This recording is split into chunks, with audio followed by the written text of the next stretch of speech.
ये तो कम से कम बागोड़ा तहसील है, उसको जालोर में रखो। उनकी सरकार है, वो मानेंगे नहीं मानेंगे वो उनका कारण। हाँ, ये डिले हुआ है, ये बात सही है, जनता की बात ही मांग है कि कार्य डिले हुआ है, वो सिर्फ न सिर्फ ठेकेदार की वजह से। लाइट फ्री दे तो रहे, मान लिया कि आपने 2000 रुपया कट कर दिया, पर लाइट आती नहीं, 2000 कट बचे हो गया, कोई मतलब ही नहीं है लाइट का। बाकी हमने ये फैला नहीं, इसलिए लोग वोट देते हैं, आगे भी देंगे। कोई भी लेना हो फटाफट, मैं खुद समस्या का समाधान खुद बैठ के करता हूँ, मैं किसी के भरोसे भी नहीं रहता। 100 में से 100% भगवान भी नहीं कर सके थे। ये पानी की समस्या बिल्कुल सही है, लोगों ने सही कहा है, गलत नहीं। देखो पार्टी ने टिकट दे दिया, लोगों ने वोट दिया तो जीत जाएंगे, नहीं देंगे तो फिर कहाँ से जीतेंगे।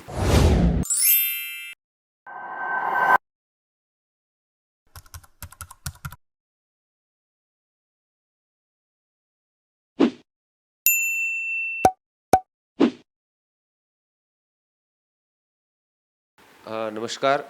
स्टार साइन जयपुर में आपका स्वागत है। प्रत्येक विधानसभा में हम स्टार साइन के माध्यम से लोगों की राय जान रहे हैं। राजस्थान विधानसभा चुनाव 2023 कुछ महीनों के बाद में राजस्थान में विधानसभा का चुनाव होने जा रहा है। हम स्टार साइन के माध्यम से लोगों की राय जान रहे हैं कि आने वाले विधानसभा चुनाव में जनता की क्या राय रहेगी, किन मुद्दों के आधार पर जनता अगली सरकार बनाएगी और वर्तमान में जो राजस्थान में सरकार है उन्होंने 5 साल के लिए जनता के लिए क्या कार्य किए या जो योजना लाई वो धरातल पर उतरी या नहीं उतरी। इस मुद्दों को लेकर हम जनता के बीच में जा रहे हैं। काफ़ी समय से हम प्रत्येक विधानसभा का दौरा कर रहे हैं। हमारी पूरी टीम राजस्थान की जो पश्चिमी मारवाड़ की जो सीटें हैं विधानसभा की, उन पे हम लोगों की राय जान रहे हैं। इस कार्यक्रम के तहत आज हम पहुंचे हैं भीनमाल विधानसभा में, जहां एक भीनमाल बड़ी औद्योगिक नगरी भी है, बड़ी सेठ नगरी कहलाती है, जहां से हमारे साथ में आज जुड़ गए हैं यहाँ के विधायक पूराराम जी चौधरी। हम उनसे बात करेंगे कि आपने जो लगातार पिछले 3 विधानसभा चुनाव यहाँ से जीतकर आप विधानसभा में गए हैं। एक तरह से कहे तो ये भारतीय जनता पार्टी का गढ़ रहा है। इसके आसपास के जो भी विधानसभा क्षेत्र हैं जहाँ से भारतीय जनता पार्टी काफ़ी समय से अपना कब्जा जमाए हुए है और एक अच्छी पकड़ यहाँ के मतदाताओं में भारतीय जनता पार्टी की बनी हुई है। इस छवि को बरकरार कैसे रख पाएंगे या आने वाले विधानसभा चुनाव में आप किन मुद्दों के साथ में जाने वाले हैं, हम उनसे सीधी बातचीत करेंगे। नमस्कार पूराराम जी। पूराराम जी, हम बात करेंगे राजस्थान में विधानसभा का चुनाव आ रहा है। कुछ महीने रहे हैं, दोनों पार्टियां अपना अपना पूरा जाल बिछा चुकी है। राजस्थान में बोले तो कांग्रेस और भारतीय जनता पार्टी मुख्य रूप से दोनों पार्टियां चुनाव लड़ती है। अभी भाजपा ने तो पूरी तैयारी कर ली है, चारों दिशाओं से रथ परिवर्तन यात्रा के रूप में यात्राएं निकालनी प्रारंभ कर दी है। क्या लगता है भीनमाल विधानसभा चुनाव में आप अगले उम्मीदवार किस रूप में और किन मुद्दों के साथ में वापस चुनाव मैदान में जा रहे हो? ऐसा है कि पिछले 5 वर्ष के अंदर जो भी मुख्य मेन सड़कें थी जो भारत सरकार से आनी थी, वो भारत सरकार के, और कुछ सीटें स्टेट और ये सेंट्रल गवर्नमेंट दोनों को मिलकर काफ़ी सड़कों का कार्य पूरा हो चुका है। मेन रोड बागोड़ा के शहर है, उसका 11 तारीख को टेंडर है। उसका टेंडर होने के बाद लगभग सड़कों की स्थिति है वो सारी सुधर जाएंगी। नर्मदा का पानी था वो लेट जरूर हुआ। माननीय वसुंधरा जी जब मुख्यमंत्री थी तब उन्होंने स्वीकृत कर दी भीनमाल शहर की योजना और पूरी क्लस्टर ER प्रोजेक्ट था वो 307 गांव का, लेकिन वो डिले हुआ कांग्रेस सरकार आने के बाद में। लेकिन अब कार्य प्रगति पर है और जल्दी वो लोगों तक नर्मदा का पीने का पानी है वो पहुंचा दिया जाएगा। सर, एक बात मैं पूछूंगा कि पिछले लगातार 3 बार आप विधानसभा का चुनाव जीतकर विधानसभा में पहुंचे। इस 5 साल को छोड़ दिया जाए, आगे वाले 5 साल में आप यहाँ से विधायक भी थे और आपकी सरकार भी थी। अब जो विपक्ष में आप आ गए, सरकार कांग्रेस की थी और आप यहाँ विधायक है, इस एंटी इनकम्बेंसी को लेकर आप क्या कहेंगे? काम हुए या कई रुकावट पैदा हुई? काम जो होने थे वो हुए, बाकी नहीं भी हुए। जैसे कि हमारा भीनमाल को जिला बनाना था, लोगों में ज़बरदस्त जनता आक्रोश था। आज भी में 20,000 लोग थे जो जिला नहीं बनने की कांग्रेस के खिलाफ थे। मैं खुद वहाँ पे था, लोगों में बहुत बड़ा आक्रोश था और भीनमाल वास्तव में जिला बनना था। उसकी आवाज़ 92 से लेके अभी तक ये आवाज़ उठती रही कि भाई भीनमाल को जिला बनाया जाए। तो भीनमाल, रानीवाड़ा और ये सारे लोग थे, वो तीनों विधानसभा क्षेत्र के खुश रहे थे। लेकिन अभी गहलोत साहब ने जो बना दिया वो तो हमारा बस का रोकता था नहीं। हमने जितना विरोध करना था विधानसभा के अंदर कर दिया। उसके बावजूद मुख्यमंत्री से मिला भी, मैं खुद स्वयं, हमारा डेलीगेशन भी गया कि भाई हमारे विधानसभा क्षेत्र के जो बागुड़ा तहसील हैं, बागुड़ा, जसपुरा और भीनमाल, तो जसपुरा भीनमाल तो रखी उन्होंने, लेकिन बागुड़ा तहसील को सासुर में डाल दिया। लोग जाना नहीं चाहते सासुर में, हालांकि तो कुछ सासुर में है नहीं, फिर भी लोगों को मानस बना दे कि हमको उधर उल्टा नहीं जाना है। हमने देखा सर, काफ़ी विधानसभा जब चल रही थी, आप विधानसभा में इस जिले की मुहिम में आप काफ़ी, आपने भी अपना पक्ष रखा, वहाँ पर काफ़ी विरोध भी किया कि भीनमाल को पहले सांचौर को, जिसका नाम नहीं था, सांचौर को जिला बना दिया और भीनमाल पीछे रह गया। आपने काफ़ी संघर्ष भी किया, इसलिए यहाँ से लोगों का डेलीगेट भी गया, धरना प्रदर्शन भी हुए। फिर आपने एक बात और भी रखी थी कि सांचौर के साथ में हम नहीं जाएंगे, भीनमाल जालोर के साथ में रहना चाहते हैं। ये क्या? बस लोगों का हवा है, लोग कहेंगे हम जालोर के साथ रहना पसंद करेंगे, हम सासुर में नहीं जाएंगे। इसलिए वो जैसे जनता की मांग है, हम तो जनता की मांग मानने वाले, और सारी बातें तो मुख्यमंत्री को पहुंचा दी। और अभी भी दो चार दिन के अंदर मैं खुद, जैसे ये त्यौहार पड़ जाए और हमारी यात्रा है 9 तारीख को, रथ यात्रा, गजेंद्र सिंह जी वगैरह जो भी नेता आएंगे, 10-11 तारीख को मैं खुद जयपुर जाऊँगा। जयपुर जाके हमारा डेलीगेशन एक बार फिर सीएम साहब से मिलेंगे कि भाई यदि भीनमाल जिला बनाते हो तो बहुत ही बढ़िया, आपको धन्यवाद। ये तो कम से कम बागोड़ा तहसील है, उसको जालोर में रखो, क्योंकि ये लोगों की मांग है, लोगों की पूरी मांग है। और लोगों की मांग मानना मुख्यमंत्री का कर्तव्य है। भी वो माने नहीं माने, वो तो जबरदस्ती मत माना तो किसी है नहीं, बस का रोग, उनकी सरकार है, वो मानेंगे नहीं मानेंगे वो उनका कारण है। पूराराम जी, एक जनता में मानस काफ़ी हमने व्यू लिए, काफ़ी लोगों से चर्चा भी की, ग्रामीण में गए, सिटी शहर के अंदर भी हमने चर्चा की। वोट वो कह रहे हैं कि हम भारतीय जनता पार्टी को देंगे, लेकिन इस बार थोड़ा लग रहा है उनके मन में थोड़ा माहौल ठीक नहीं है। वो कह रहे हैं हमारी जो मूलभूत समस्या थी, अब जैसे एक धांधला नाडा करके है, वहाँ पे ये पुराना बस स्टैंड है, धांधला नाडा है, क्या है, तालाब है एक, इधर शहर से बाहर, वहाँ पे एक गंदा पानी जो सीवरेज का वो सारा वहाँ छोड़ दिया जाता है। दुर्गंध इतनी है, वहाँ पे खड़ा रहना मुश्किल हो जाता है। हम भी गए थे। इस समस्या के समाधान के लोग काफ़ी आक्रोशित थे। इसका क्या आपने कोई स्थायी निवारण करने के लिए कोई योजना बनाई? बिल्कुल योजना बनाई है, मैंने 5 साल की योजना बनाई। 50 करोड़ रुपये भारत सरकार इस बार दिला दिए हैं, काम जल्दी शुरू हो जाएगा।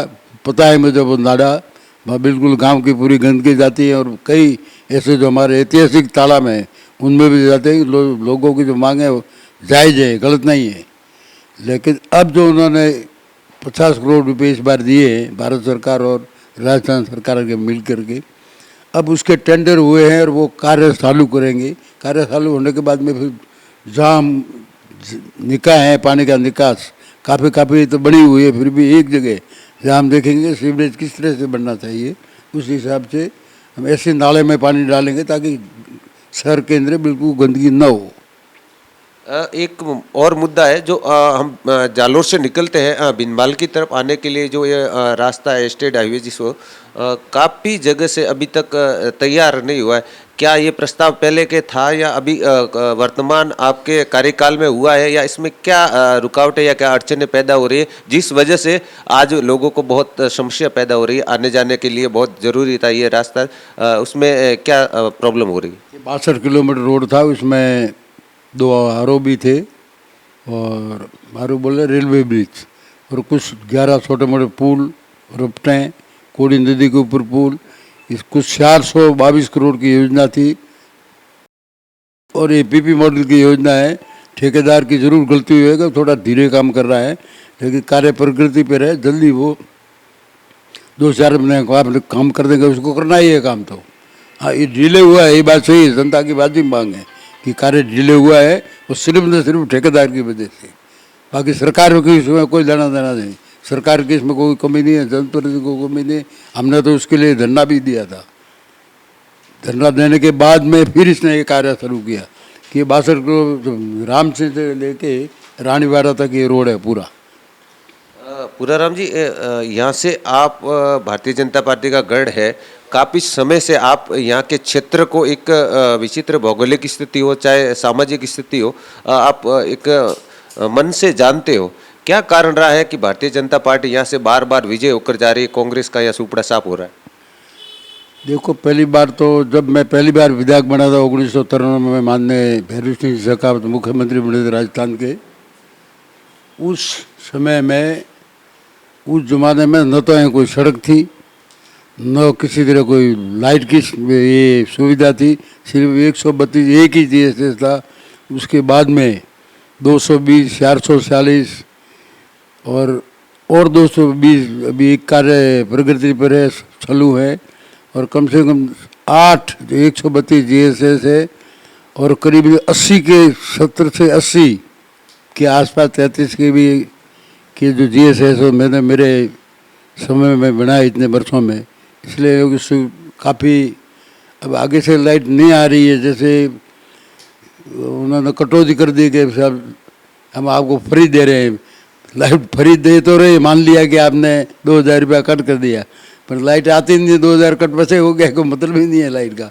जब 6 घंटा लाइट आने से वो आती है 3 घंटा, तो वो तो उन्होंने वो कर दिया काम। वो उनकी कांग्रेस के वजह से, और कांग्रेस लड़ाई आपको पता है इस बार पूरी होटलों में निकली है, एक दूसरे पे फूल का ठिकरा करते हैं। अभी विधानसभा चुनाव आते आते कांग्रेस ने बहुत सारी योजनाएं लेके आए, पूरा खजाना पूरा पिटारा खोल दिया है। जैसे सरकार कांग्रेस की इन मुद्दों के आधार पर, इन योजनाओं के आधार पर, या इन जो एक तरह से कहे कि जो सारी योजनाएं थी, मोबाइल देना, किट देना, राहत कैंप है, बिजली फ्री करना, इन मुद्दों के आधार पर क्या कांग्रेस सरकार वापसी कर पाई?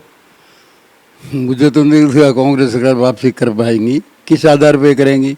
लास्ट में जाते थे कि मैं बांट रहा हूँ, फिर क्या बांटोगे? यहाँ जो पश्चिमी राजस्थान का हो, शायद पूरे भारत का सुना वो, और पश्चिमी राजस्थान विशेषकर चाहे कोई भी पार्टी हो, बीजेपी हो, कांग्रेस हो, खुद के बलबूते पे जो 15% वोट ला सकता है आदमी, वही आदमी जिसदा अपनी जाति छोड़ के, पार्टी छोड़ के, जो व्यक्तिगत वोट है कि मेरा फ्रेंड है वो देगा वोट, वो हिसाब से।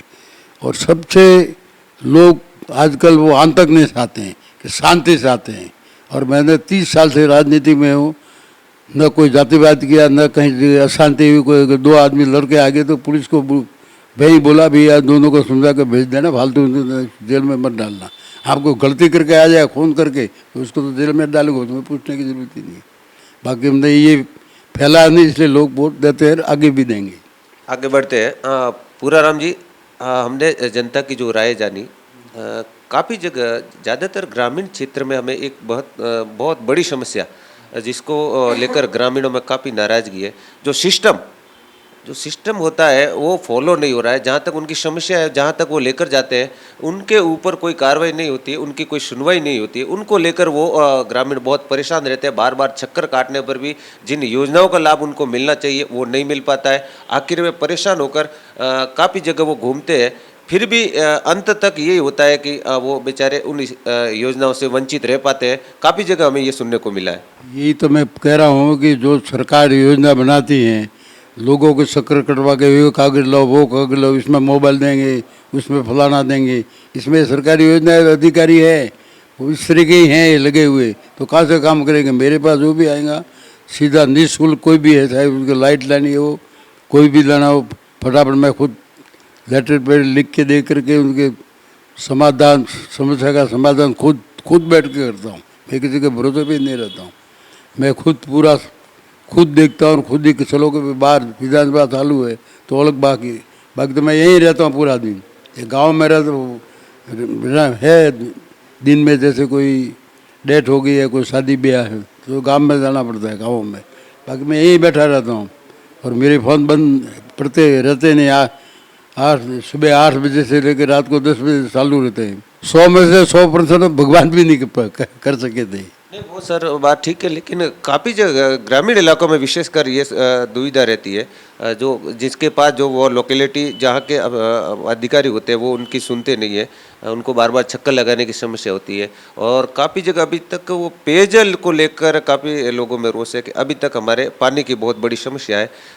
मैं मानता हूँ कि काफ़ी समय से आप यहाँ एक सुदृढ़ और बहुत मजबूत राजनेता के तौर पर उभरे हो, तो लगता नहीं है कि उसका समाधान होना चाहिए। समाधान हो रहा है, पानी की पाइपलाइन बिछ रही है, और जल्दी मैंने कहा ना नर्मदा ER पानी है और जल्दी 307 गांव में पहुंचाएंगे, यही समझते हैं। अगर नर्मदा का पानी नहीं आएगा, जो पानी है हमने ट्यूबवेल हर बरस 10 ट्यूबवेल और 40 हैंडपम्प जो MLA फंड से आते हैं मैं सबको देता हूँ, जहाँ जरूरत है मैं सब जगह दे रहा हूँ। और नर्मदा का पानी कम से कम 40 गाँव में तो आ चुका है, मतलब बागुड़ा तहसील में तो आ गया लगभग पूरा। बागुड़ा के कुछ गांव बसे हैं, भीनमाल शहर में भी काम चालू है, बाकी के जो भीनमाल ग्रामीण है वहाँ भी कार्य चालू है। पाइपलाइन आप देख ही रहे होगे, रास्ते में पड़ी है वो, तो वो जैसे ही पाइपलाइन लग जाए अपना पानी की समस्या हल हो जाएंगे। सबको पता है कि पाइपलाइन उनके घर तक पहुँच रही है कहाँ। हाँ जरूर कुछ ठेकेदारों की और उनकी गलती हुई है, उस हिसाब से किसी के घर में वो पाइपलाइन पहुंची नहीं है, तो उसको हम करेंगे कि भाई सेकंड एक पेज निकाल करके सब जगह पहुंचाओ। ये पानी की समस्या बिल्कुल सही है, लोगों ने सही कहा है, गलत नहीं है। एक बात और पूराराम जी, 2023 का विधानसभा चुनाव, क्या लगता है इस बार वापस पूराराम चौधरी जीतकर विधानसभा में जाने वाले? अब देखो, पार्टी ने टिकट दे दिया, लोगों ने वोट दिया तो जीत जाएंगे, नहीं देंगे तो फिर कौन सा जीतेंगे। क्या तैयारी चल रही? सब तैयारी रहती है मेरी, तो बंद रहती है कभी। जीत के जाएंगे 120%, उसमें कोई दो राय नहीं है। पार्टी स्तर पर क्या चल रहा है? पार्टी से पार्टी टिकट दे देंगे, चुनाव लड़ देंगे, और तो क्या करें। अभी वर्तमान में जो परिवर्तन यात्रा है राजस्थान में 4 जगह से निकल रही है। हाँ, रामदेवरा से अपनी पश्चिमी राजस्थान की जो यात्रा है वो रामदेवरा से प्रारंभ हुई है। अभी कुछ जो पहले लग रहा था उसमें काफ़ी चेंजिंग हुआ है, जैसे वसुंधरा राजे नहीं आई थी बाहर। अभी जो चारों योजनाओं यात्राओं में वसुंधरा राजे साथ में है, और रामदेवरा में उनका जो हमने भाषण सुना उसमें लग रहा था कि वो काफ़ी बदली बदली सी लग रही है। एक साथ 25 नेताओं के नाम उन्होंने मंच पर लिए। क्या लग रहा है आपको? वसुंधरा जी वहाँ पधारी थी, राजनाथ सिंह जी थे, गजेंद्र सिंह जी थे, कैलाश जी थे, और कई नेता थे, अर्जुन जी मेघवाल थे, कई नेता थे। और उन्होंने, मैं भी वहीं था, 15 मिनट भाषण दिया है, और अच्छा भाषण दिया है उन्होंने, राजनाथ सिंह सब ने। और लोगों में उत्साह था कि भाई इस बार भारतीय जनता पार्टी को लाना है और कांग्रेस को हटाना है। बहुत बहुत धन्यवाद पूराराम जी चौधरी, जिनसे हमने बात की आने वाले विधानसभा चुनाव को लेकर, जनता की राय भी जानी, और जो यहाँ की मुख्य समस्याएं थी हमने जो जनता में व्यू जाना और लोगों से जो बात की वो भी इनके सामने बताई कि आपके क्षेत्र में वर्तमान में कौन कौन सी समस्या है। आपने आश्वासन दिया कि पूरी समस्या का हम जल्द से जल्द समाधान करेंगे। बहुत बहुत धन्यवाद।